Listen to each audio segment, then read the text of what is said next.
গাড়ি নামানো আছে সেটা গাড়িটা হরিণার ক্ষতি অবশ্যই রাস্তাঘাট জাম হয়ে গেছে।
মনে আজ কিভাবে উঠিল নদী আর মাঝে গোড়া আজি দান শির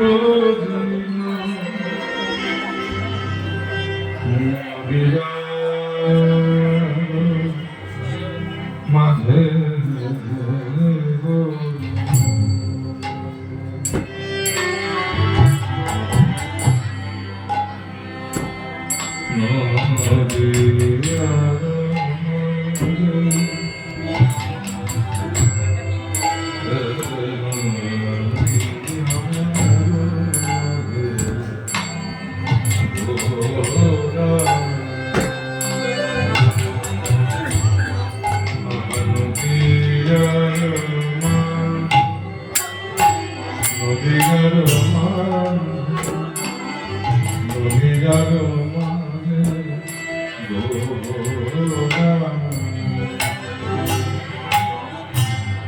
এই রাত্রির নাম হবে মন সন্ধ্যেবেলা নয় একবারে সময় থেকে দিঘা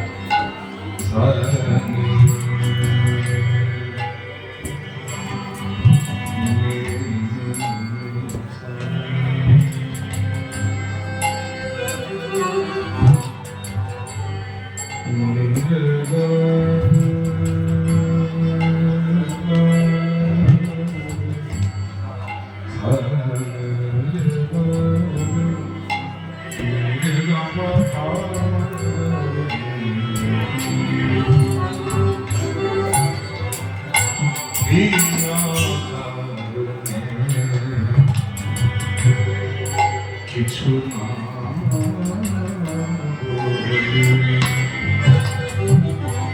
চলে গেল চলে গেল দিনা দিনা কিছু না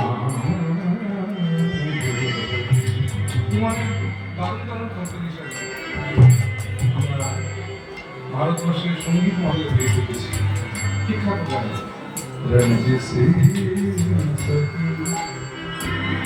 দিল দুখানে রঞ্জিসি যাই হোক ওটা এরকম একটা বৈশিষ্ট্য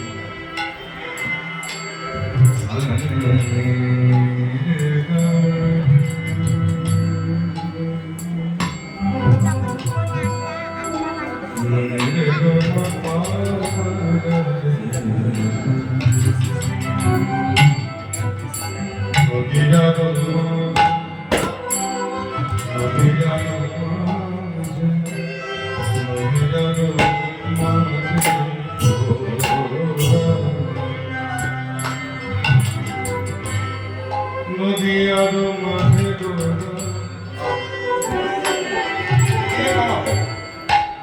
গোড়ায় আমার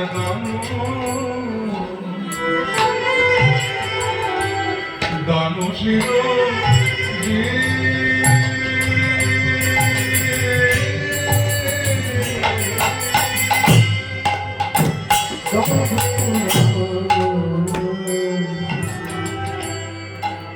দানো শির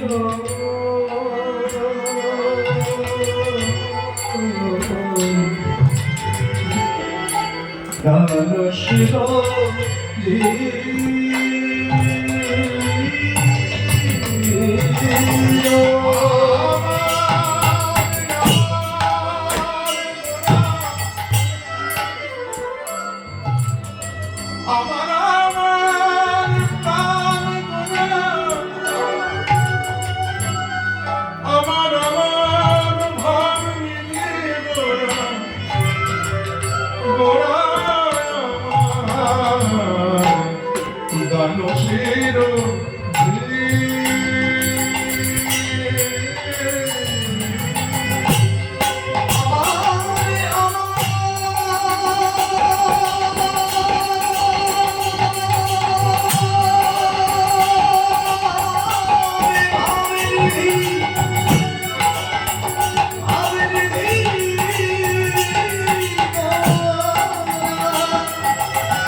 संकीर्तन भाय जयंती सुने हरि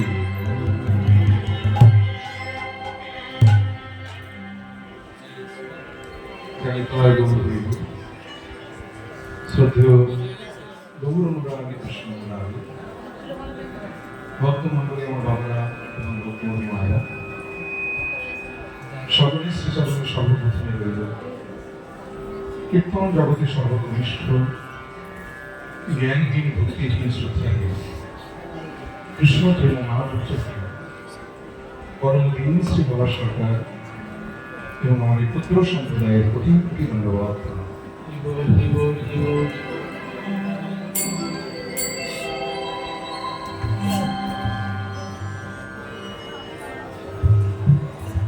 দ্বাদশ গোপালের এক গোপাল শ্রী শ্রী রামজয় পণ্ডিত ঠাকুর নমস্কার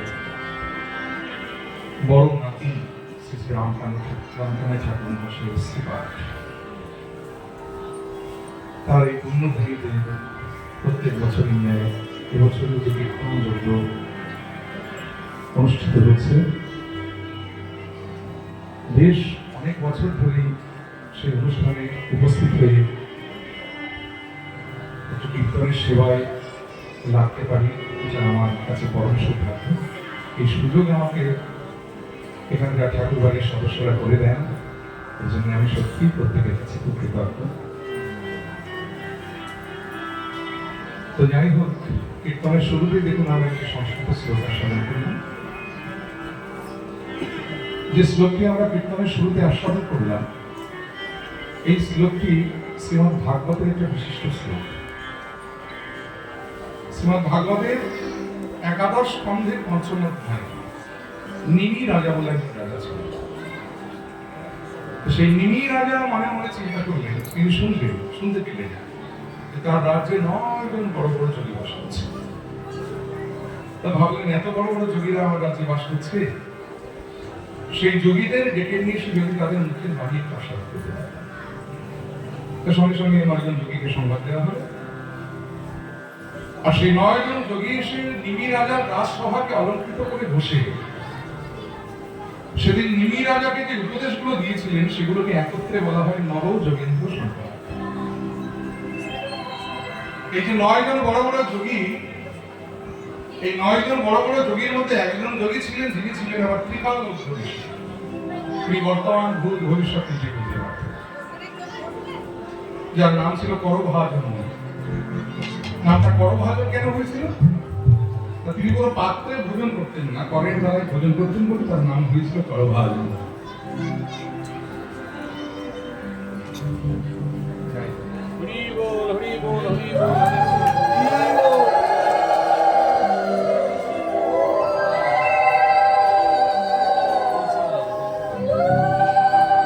সেটা আমার কাছে একটা পরম সৌভাগ্য, কারণ পরম প্রাপ্তি হলো আজকে। সেটা মানে কতটা আনন্দের বুঝিয়ে বলতে পারবো না।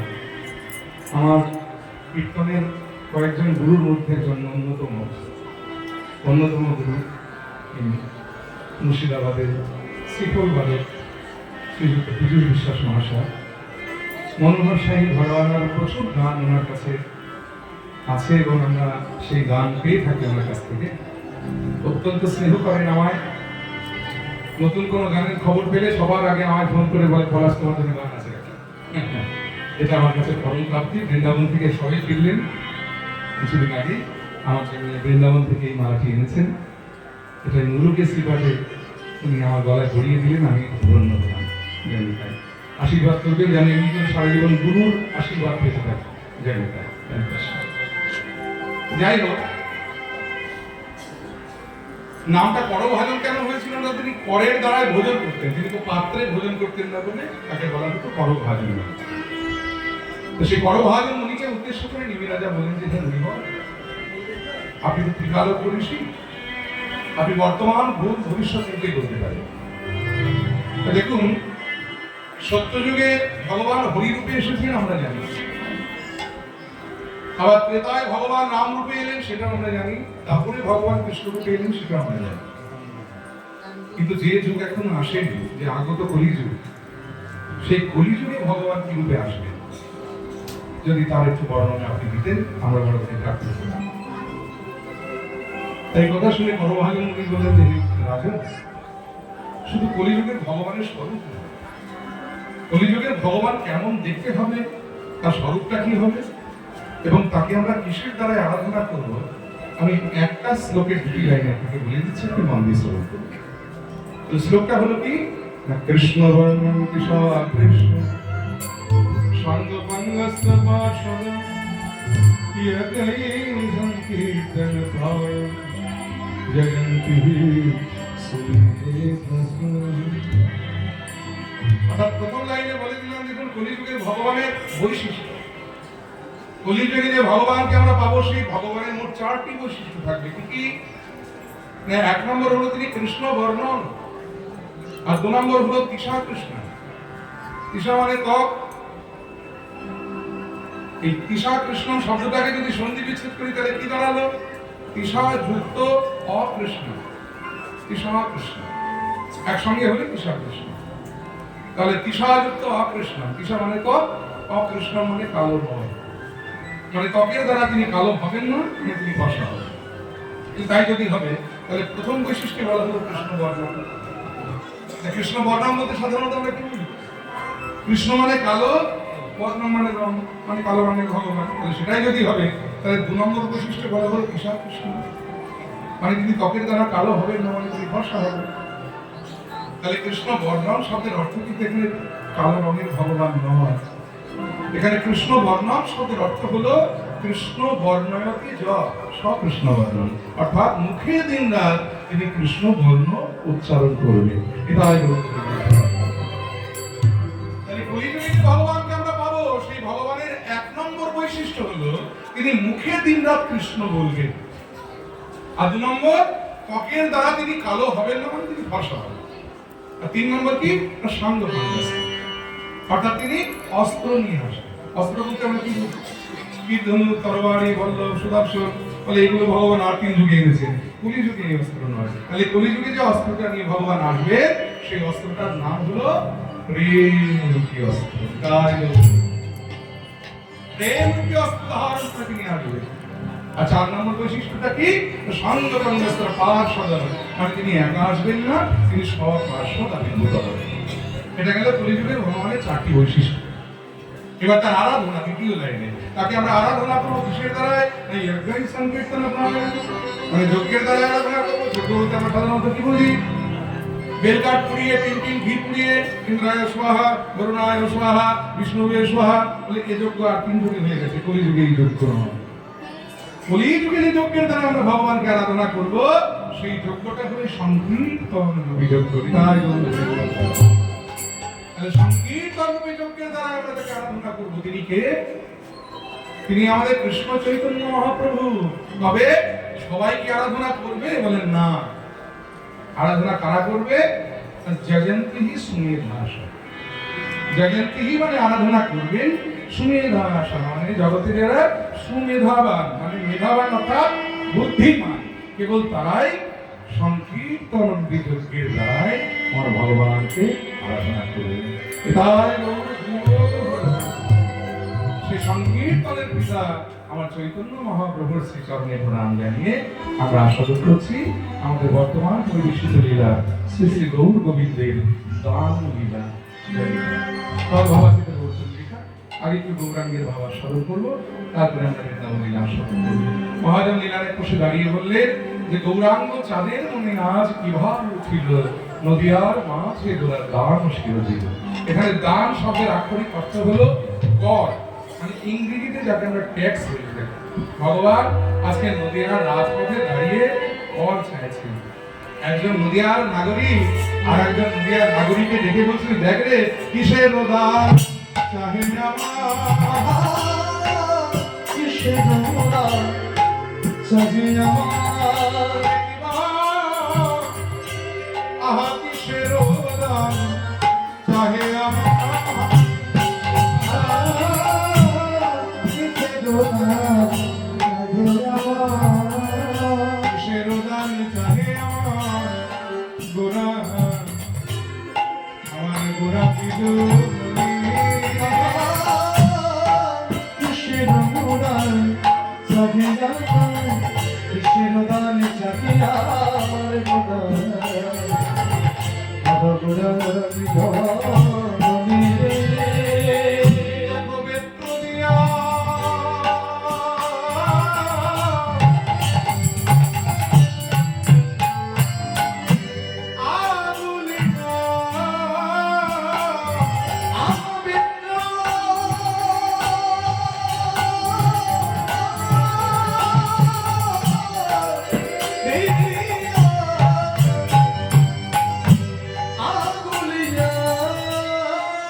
ভগবান নদিয়ার রাজপথে হাতে আবার একটা লাঠি নিয়ে দাঁড়িয়েছে।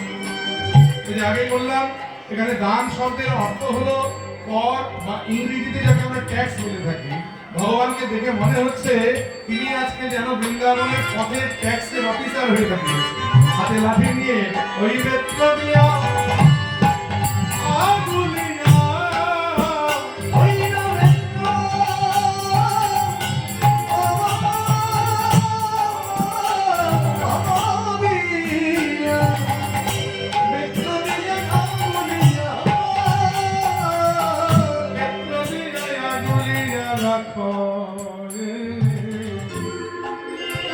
রাখো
দিতে লাগিব।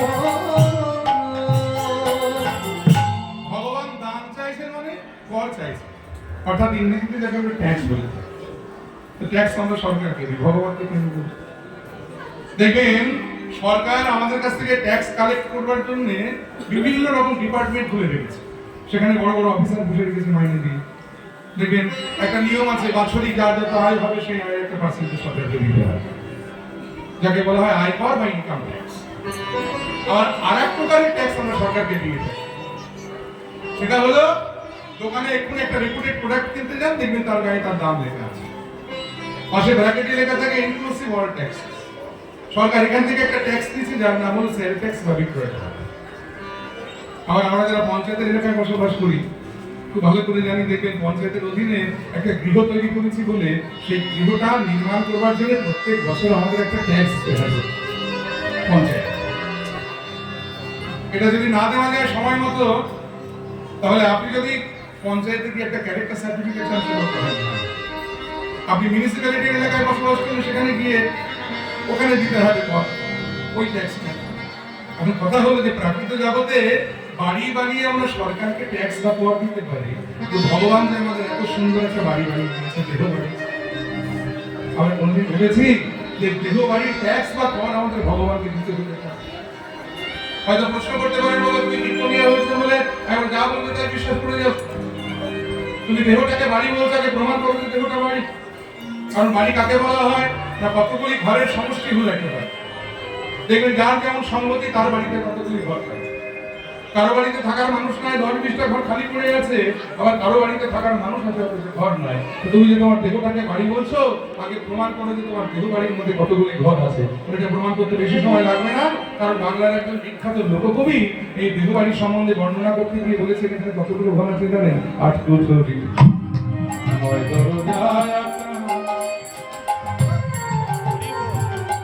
যার মধ্যে মধ্যে